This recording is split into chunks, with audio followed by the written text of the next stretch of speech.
اسرائیل کے پاس ہے، امریکہ کے پاس ہے۔ ایران کے پاس جو میزائل کا جو ذخیرہ ہے وہ اس لیول کا بھی نہیں ہے جو امریکہ کے پاس ہے، جو اسرائیل کے پاس ہے۔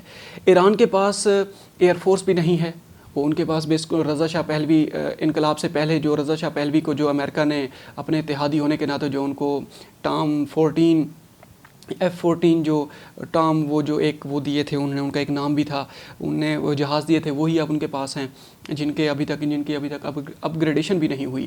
اسی لیے جو ایران کی جو تہران کی جو فضائی وہ جو ہے قوت ہے وہ بالکل بھی نہیں ہے۔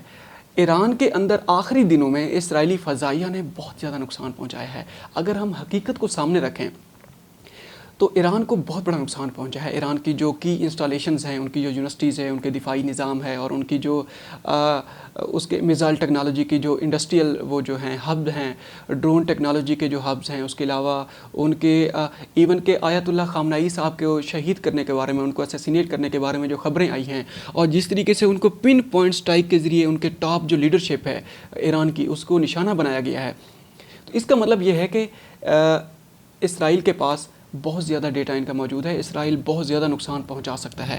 اب وہ تو ڈھیٹ ہو چکے ہیں، وہ ایران کو اس امریکہ کے ساتھ مل کے ایٹمی حملہ بھی اگر کر دیتے نا، آپ کی اور میں، ہم مسلمان باقی جو ممالک ہیں، وہ مذمت کرنے کی حد تک ہی ہم بات کرتے۔ ہم نے کیا کر لیا ہے؟ یہی جو کچھ ہوا ہے وہ اس کے اندر یہی جو سینیریو میں نے بتایا ہے، طاقت اور مصلحت والی جو فلاسفی ہے، آپ اس غزہ کے اوپر اپلائی کر کے دیکھیں کیا کچھ وہاں بچ گیا ہے۔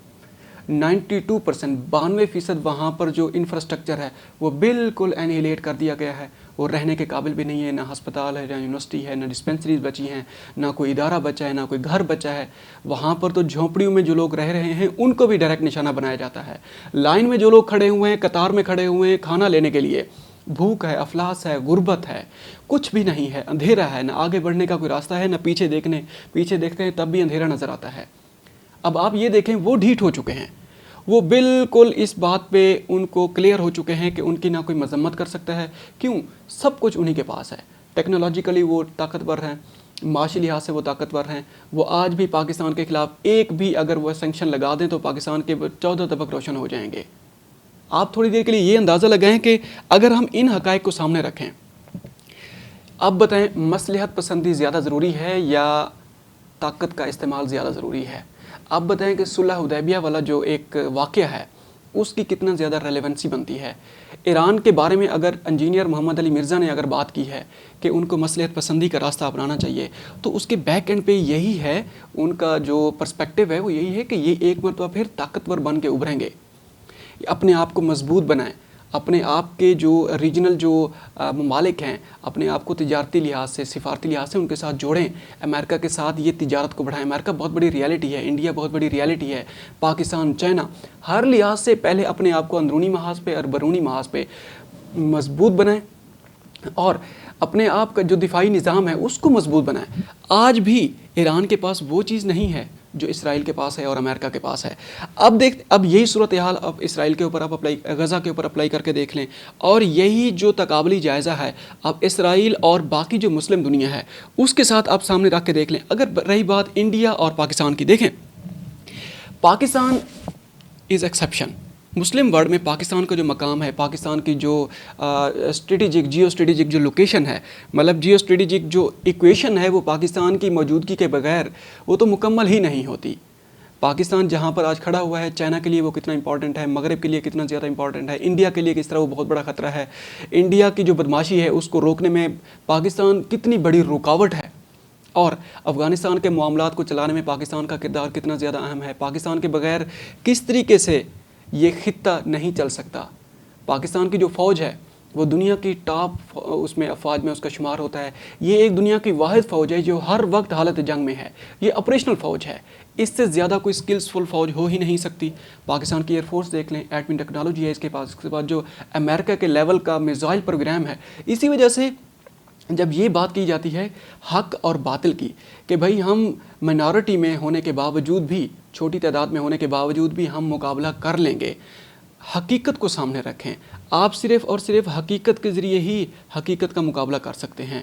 پاکستان کا اگر مقابلہ انڈیا سے ہوا ہے، جو انڈیا پاکستان سے 5 گنا بڑا ملک ہے، آبادی کے لحاظ سے، فائنانسز کے لحاظ سے، اکنامک جو اس کی جو لینڈسکیپ ہے اس کو اگر سامنے رکھا جائے اس کے لحاظ سے پاکستان ایک بہت بڑی حقیقت ہے، ملٹری حوالے سے، اندرونی محاذ پہ، بیرونی محاذ پہ، اور اس کے ساتھ ساتھ جو اس کے جو خطے کے ممالک کے ساتھ جو اس کے روابط ہیں، امریکہ کے ساتھ روابط ہیں، گلف کنٹری کے ساتھ جو روابط ہیں، چائنا جس طرح اس کا الائی ہے، تو پاکستان کا کوئی تقابلی جائزہ بنتا ہی نہیں ہے کہ حق اور باطل کی بات ہے۔ پاکستان چھوٹا ملک ہے، اس نے کس طریقے سے آپریشن سندور میں، آپریشن بنیان و مرصوص کے ذریعے اس کو دھول چٹائی ہے۔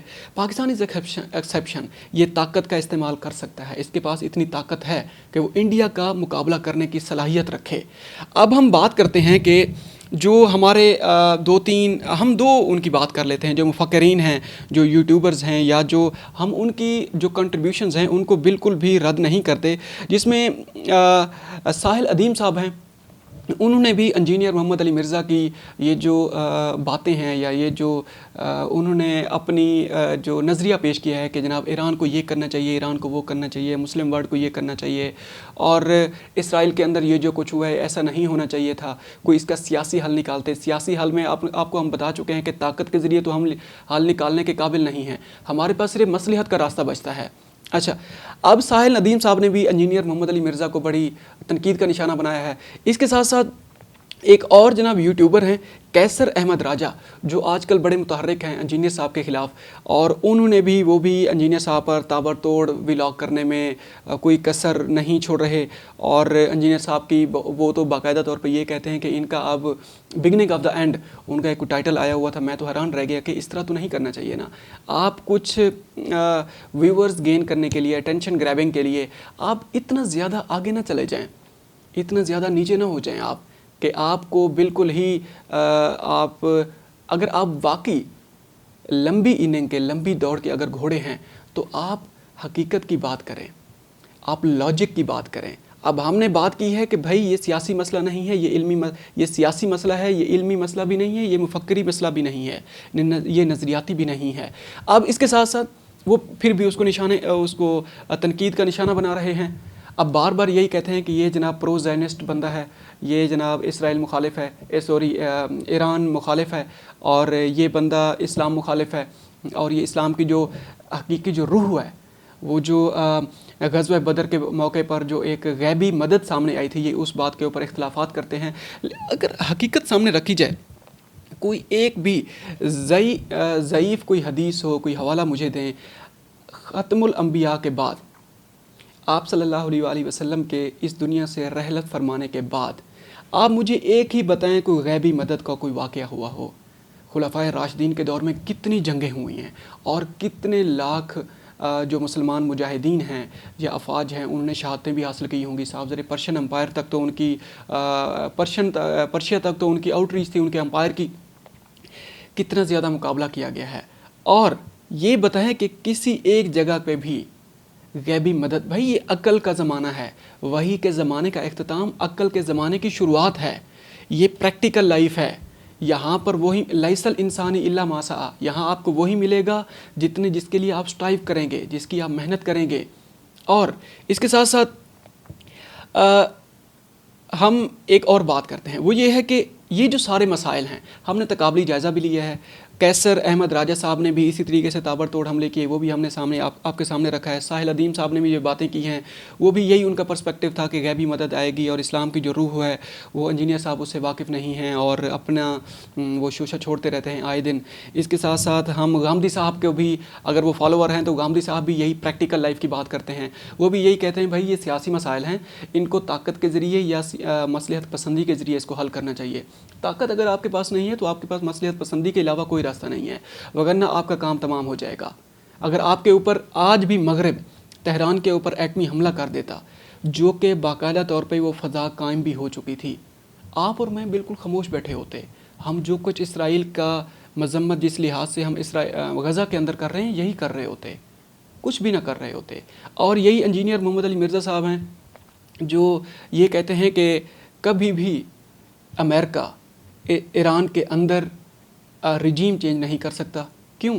یہ واحد جماعت ہے پاسداران انقلاب جن کی اپنی فوج ہے، جن کا اپنا سسٹم ہے، وہ ایک اسٹیبلشڈ ریلیجیس پارٹی ہے، اور وہاں پر بچہ بچہ اس کے ساتھ منسلک ہے. آپ اس لیڈرشپ کو ختم بھی کر دیں. آپ نے یہ مظاہرہ دیکھ بھی لیا ہے کہ کچھ گھنٹوں کے اندر نئی لیڈرشپ آ گئی ہے. یہ لیڈرشپ ساری بھی ختم کر دیں. ان کے اور لیڈرشپ تیار بیٹھی ہوئی ہے, وہ ملٹی لیئرڈ لیڈرشپ ہے. یہاں پر نئی حکومت آ بھی جائے, جس طرح رضا شاہ پہلوی کے بیٹے کو آج کل بڑا وہ ایک آپشن کے طور پہ سامنے لائے. بھائی کچھ نہیں کر سکتے, یہ کوئی آپشن نہیں ہے. It's a futile effort. اچھا, اب ہم نے یہ دیکھنا ہے کہ یہ جو مسائل ہیں ان کا حل کیا ہے. اب سب سے پہلے ہم نے یہ دیکھنا ہے کہ اختلاف, ہم بنیادی پہلو کی, بنیادی یونٹ کی بات کرتے ہیں. اختلاف کیا ہے, اختلاف کیسے کرنا ہوگا. سب سے بڑا ہمارا جو مسئلہ ہے نا, یہ ایک طالب سیاسیات کا طالب علم ہونے کے ناطے اور جرنلزم کا ایک ادنا سا ایک طالب علم ہونے کے ناطے میرا ماننا یہ ہے کہ ہم بنیادی طور پہ ہی غلط راستے پہ ہیں.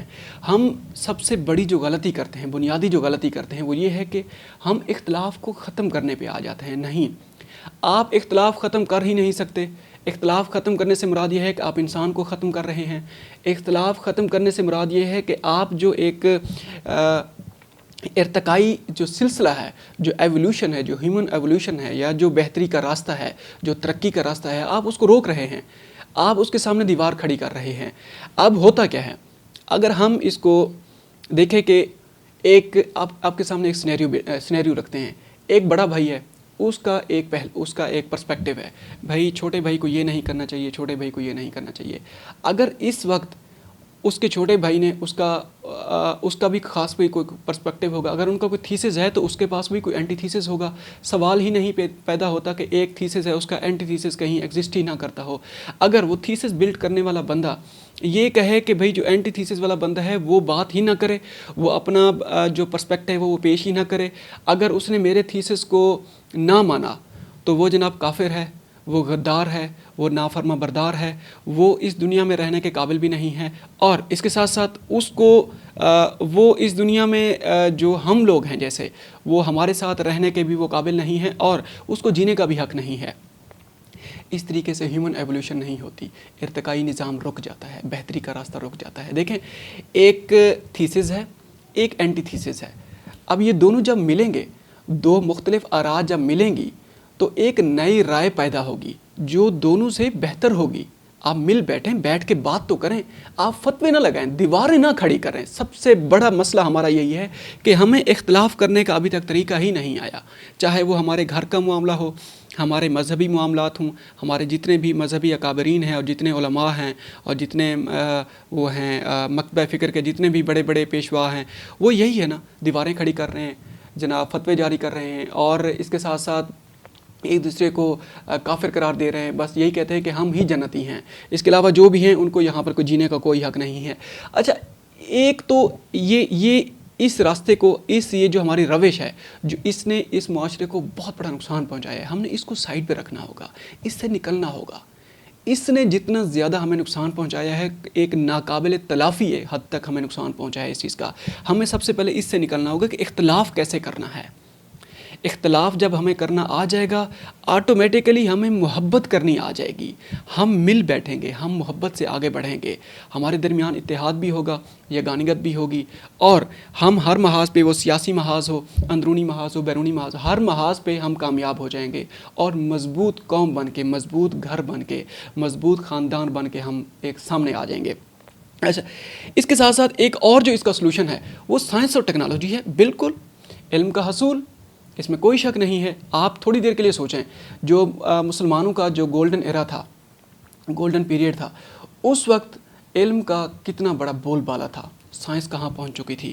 آج جو کچھ بھی آپ یہ جو سیٹلائٹ شٹل جو فضا میں جاتی ہے, اس کا جو الگوریدم ہے, اس کا جو فارمولہ ہے, اور اس کا جو سافٹ ویئر ہے, وہ الجبرا پہ بیس کرتا ہے. الجبرا کو ایجاد کرنے والا مسلمان سائنسدان ہے. یہ ساری سائنس کو, ہم سائنس کی کیوں مخالفت کرتے ہیں جس کو ایجاد ہی ہم نے کیا ہے. ہم یہ مشین کوئی فارمولے اور یہ سارا کچھ جو ٹیکنالوجی ہے, آج یہ فون میرے پاس ہے, یہ سارا اس کے اندر جو بھی الگوریدم ہے, اس کے اندر بہت بڑی کنٹریبیوشن مسلم سائنسدانوں کی ہے. اس کے اندر بہت بڑی کنٹریبیوشن آپ کی اور میرے ان آباء و اجداد کی ہے. پھر بھی ہم اس چیز کے انکاری ہیں. ہم آئے روز فتوے دیتے رہتے ہیں کہ بھائی یہ سائنس حرام ہے, یہ علم حرام ہے, یہ حرام ہے, وہ حرام ہے, ہمیں ایسا نہیں کرنا چاہیے, ہم وہ نہیں کرنا چاہیے.